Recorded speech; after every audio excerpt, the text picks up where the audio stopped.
নমস্কার বন্ধুরা, একাদশীর পরের দিন দ্বাদশী হয়, সেদিন নিরামিষ রান্না করতে হয়, নিরামিষ খেতেও হয়। তো সেদিন আমি রান্না করেছি ঠিকই, ভিডিওটা আপনাদের সাথে শেয়ার করতে পারিনি, শরীরটা একটু খারাপ ছিল, তাই সেই ভিডিওটা আমি আজকে আপনাদের সাথে শেয়ার করলাম। সমস্ত সবজি দেখুন কেটে রেডি করে নিয়েছি। আপনারা সবাই কেমন আছেন বন্ধুরা? আশা করি ভালো আছেন। আপনাদের ভালোবাসায় আমিও খুব ভালো আছি। তারপরে একটা কড়াইয়ের মধ্যে আমি সামান্য একটু মুগ ডাল দিয়ে দিলাম। ডালটা একটু খুব সুন্দর করে ভেজে নেব। পাশে আরেকটা কড়াই বসিয়ে দিয়েছি, তার মধ্যে দেখুন স্লাইস করে কেটেছি একটা আলু, সেই আলুটা দিয়ে দিলাম। কয়েক টুকরো বেগুন দিয়ে দিয়েছি, শিম দিয়ে দিয়েছি, দুটো টমেটো কেটেছি, সেই টমেটোটাও দিয়ে দিলাম। দিয়ে এবার স্বাদ মতো লবণ দিয়ে দিলাম, হলুদ দিয়ে দিলাম, জাস্ট কালারের জন্য একটু কাশ্মীরি লঙ্কার গুঁড়োও দিয়ে দিয়েছি। দিয়ে তার মধ্যে জিরে গুঁড়ো, ধনে গুঁড়ো আর দিয়ে দেবো কাঁচা লঙ্কা বাটা। সমস্ত মশলা দেওয়া হয়ে গেছে। এবার আমি উপরটা দিয়ে দেবো একটু সর্ষের তেল। তেলটা আপনাদের পরিমাণ মতো কম বেশি করে নিতে পারেন। তারপরে ভালোভাবে হাত দিয়ে মেখে নিতে হবে। এর মধ্যে তেলের পরিমাণ খুবই কম হয়। বেশ ভালোভাবে হাত দিয়ে মেখে নিতে হবে। সমস্ত সবজির গায়ে মশলাগুলো খুব সুন্দর করে মেখে নিতে হবে। এই হাতে মাখা সবজিটা খেতে দুর্দান্ত হয় বন্ধুরা। এবার আমি গ্যাসটা ধরিয়ে দেব। গ্যাসটা ধরিয়ে দিয়েছি। গ্যাসটা কিন্তু হাইতে রাখলে চলবে না, লো টু মিডিয়ামে রেখে দিতে হবে। তারপরে এইভাবে ঢেকে দিতে হবে। এদিকে দেখুন ডালটা ভাজা হয়ে গেছে, ধুয়ে নিয়ে এসে এবার পরিমাণ মতো জল দিয়ে দিলাম, দুটো লঙ্কা দিয়ে ঢেকে রাখবো।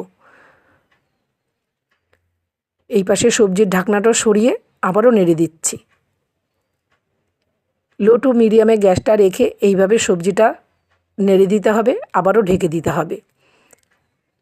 এইদিকে দেখুন ডালের ফেনা হয়েছে, এই ফেনাটা এইভাবে কেটে ফেলে দিতে হবে।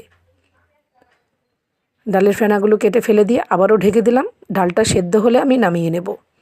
এই পাশে সবজির ঢাকনাটা তুলে আবারও ভালো করে নেড়ে নিচ্ছি।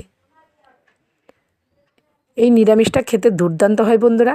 গরম ভাতে তো দারুণ লাগে খেতে। আপনারা চাইলে ডিনারেও রাখতে পারেন, রুটির সাথে দুর্দান্ত হয়। এবার ভালো করে নেড়ে চেড়ে প্রায় 80% সেদ্ধ হয়ে গেছে।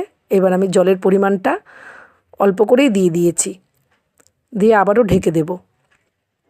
একটু ভালো করে নেড়ে চেড়ে নিলাম, নিয়ে ঢেকে দিলাম। এইবার গ্যাসটাকে আমি হাইতে রেখে দেব। ডাল সেদ্ধ হয়ে গেছে, নামিয়ে নিয়েছি। এবার পরিমাণ মতো তেল দিয়ে দিলাম, দিয়ে ছোটো ছোটো কেটে রাখা ফুলকপি দিয়ে দিলাম। হালকা একটু নেড়ে চেড়ে এবার একে একে সমস্ত সবজি দিয়ে দিচ্ছি। গাজর দিয়ে দিলাম, বিনস দিয়ে দিয়েছি, মটরশুঁটিও দিয়ে দিলাম। সমস্ত সবজি দিয়ে দিলাম, দিয়ে হালকা একটু নেড়ে নিয়ে স্বাদ মতো লবণ আর হলুদ দিয়ে দেব। লবণ আর হলুদ দিয়ে সবজিটা আমি খুব সুন্দর করে ভেজে নেব। এইদিকে ঢাকনাটা তুলে আমি আবারও ভালো করে নেড়ে দিচ্ছি।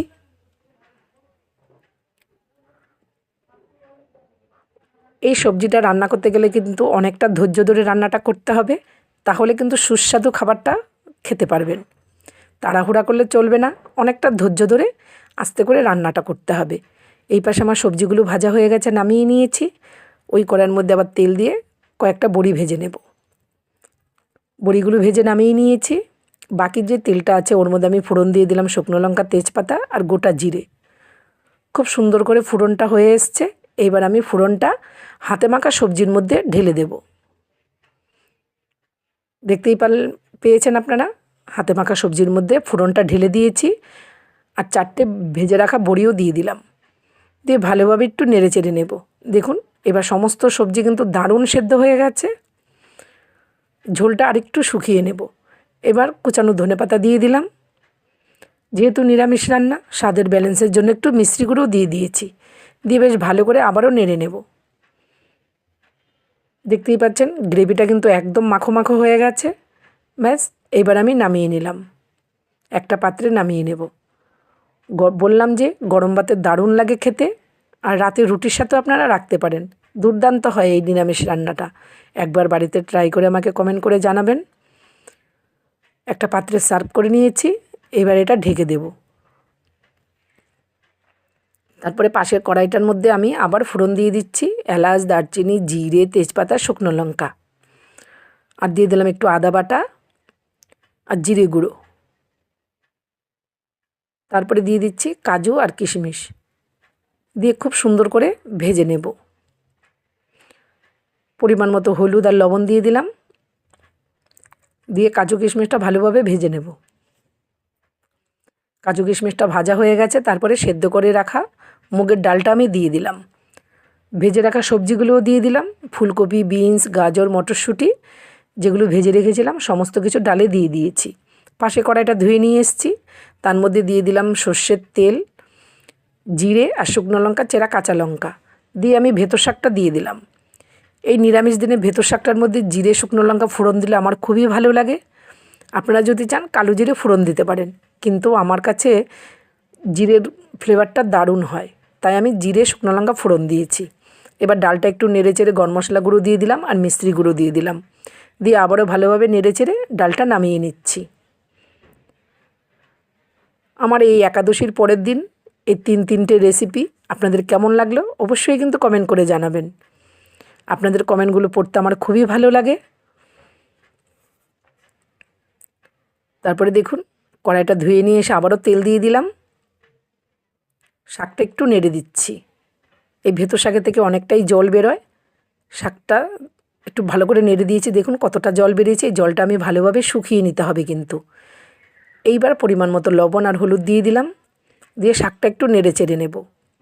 আর পাশের কড়াইতে যে তেলটা দিয়েছি আমি 2 পিস বেগুন ভেজে নেব, কারণ আমার ছেলে বেগুন ভাজা পছন্দ করে না, সেই জন্য 2 পিস বেগুন ভাজা দিয়েছি শুধু আমার জন্যে।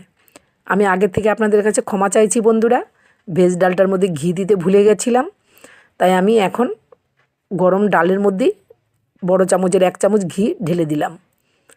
তারপরে ভেজে রাখা বড়িটা আমি গুঁড়ো করে ভেতর শাকে দিয়ে দিলাম, দিয়ে দেখুন শাকের জলটা পুরো শুকিয়ে গেছে, শাকটা আমার পুরোপুরি কমপ্লিট হয়ে গেছে। এবার আমি নামিয়ে নিচ্ছি। আজকে ছিল আমার নিরামিষ দিনে এই রেসিপি। আপনাদের কেমন লাগলো বন্ধুরা? ফেসবুক থেকে ফলো, ইউটিউব থেকে সাবস্ক্রাইব করে আমার পাশে থাকবেন। আর এই গরম ভাতে বেগুন ভাজা কাঁচা লঙ্কা দুর্দান্ত হয়। কার কার ভালো লাগে অবশ্যই কমেন্ট করে জানাবেন।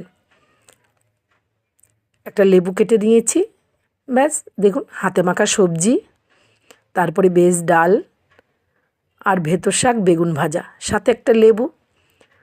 ভিডিওটা যদি ভালো লেগে থাকে লাইক কমেন্ট শেয়ার করে দেবেন। আপনারা সবাই ভালো থাকবেন, সুস্থ থাকবেন। দেখা হচ্ছে নতুন ভিডিও নিয়ে। আজ আসি বন্ধুরা, টাটা।